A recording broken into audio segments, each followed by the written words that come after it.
मैथिली जी बहुत बहुत बधाई आपको दे दूं और कुछ गीत के जरिए क्या आप अपनी इस खुशी को जाहिर करेंगी हमारे दर्शकों से? मैं गाना अभी सोच ही नहीं पा रही, फोकस करना पड़ेगा।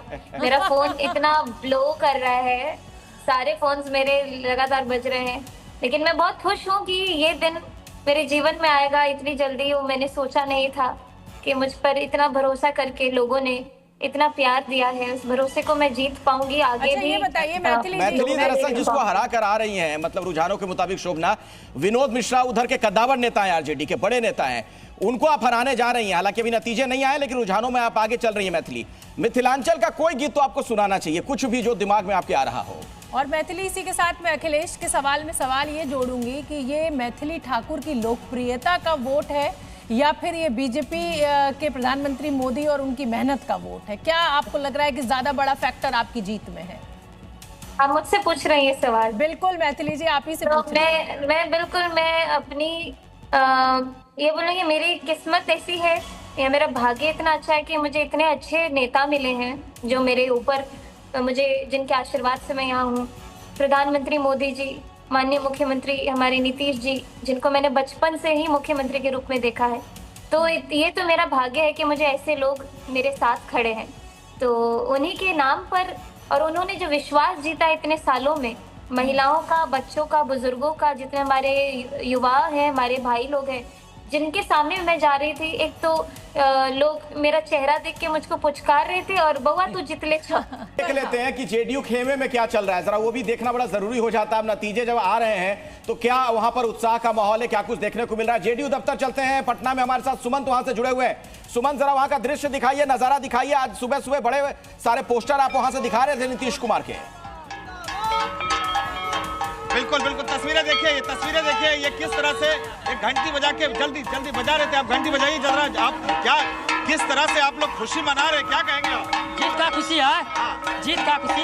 तो ये बताइए कितने खुश हैं आप लोग, क्या कहेंगे? बहुत खुश। और यहाँ पे एक बात है कि बिहार को जनता को वादा नहीं चाहिए, विश्वास चाहिए। विश्वास चाहिए, बिल्कुल बिल्कुल विश्वास चाहिए, विश्वास।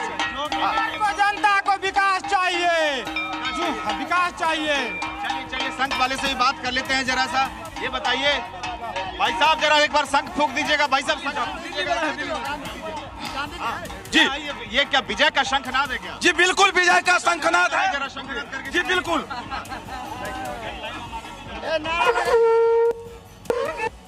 बिल्कुल, देखिए सुमन, जाहिर सी बात है कि कार्यकर्ता बड़ी मेहनत करते हैं और इसके बाद जब ये मेहनत सफल होती है और नतीजों के रूप में जीत दिख रही होती है सामने, तो यही जोश और उत्साह देखने को मिलता है।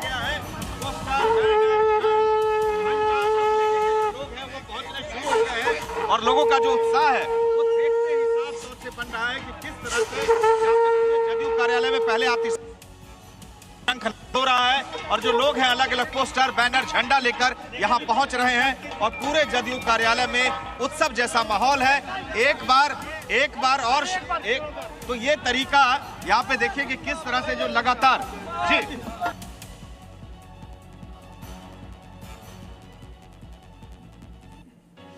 दोबारा आपको लिए चलेंगे, तस्वीरें आपको दिखाएंगे। देखिए जलेबियां छन रही हैं, लड्डू बट रहे हैं, पूरी तैयारी पहले से थी, लेकिन ये जीत वाकई जबरदस्त है। और जैसा कि शोभना बार बार कह भी रही हैं, शायद बीजेपी के लोगों ने, जेडीयू के लोगों ने ऐसा सोचा नहीं होगा कि इतनी बड़ी जीत उनकी होने जा रही है। अरविंद जी, यहाँ पर एक हार की कगार पर तेज प्रताप यादव पहुंच गए। एक बड़ी खबर आपको बता दें, तेज प्रताप यादव 10,700 वोटों से पीछे चल रहे हैं। महुआ सीट पर चौथे नंबर पर चल रहे हैं तेज प्रताप। राजीव रंजन, जेडीयू के नेता, हमारे साथ जुड़ गए। राजीव रंजन जी, देखिए यही सवाल मैंने केसी त्यागी जी से भी पूछा और यही आपसे भी कह रही हूँ कि आपने सोचा था ये 194 सीटों के साथ आप जीत दर्ज करेगा एनडीए गठबंधन? क्योंकि मेरी तो जब भी बात हो रही थी तो वो 160, 162 पे अटक रहा था आंकड़ा, लेकिन ये तो बिल्कुल अप्रत्याशित जीत है। ऐसा लग रहा है कि तेजस्वी यादव ने जितनी भी रैली की उसमें कुछ एक भी वोट कन्वर्ट नहीं हुआ।